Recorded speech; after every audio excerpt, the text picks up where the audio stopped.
Hindi inaasahan ng isang grupo ng magkakaibigan ang nakakatindig balahibong karanasan habang bumibiyahe sila patungong Lipa, Batangas matapos biglang lumitaw ang isang malaking reticulated python o sawa sa windshield ng kanilang sasakyan.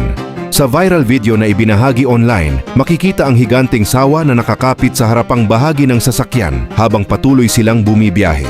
Kitang-kita rin ang gulat at kaba ng mga sakay dahil anumang oras ay maaaring gumalaw ang naturang ahas. Ayon sa uploader ng video, posibleng nanggaling ang sawa sa isang puno na kanilang nadaanan at aksidenteng napadikit o nasabit sa sasakyan ng hindi nila namamalayan.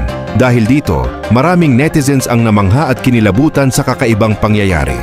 Umani naman ng samut-saring reaksyon online ang video kung saan marami ang nagsabing tila eksena ito sa pelikula dahil sa sobrang bihira at delikadong sitwasyon.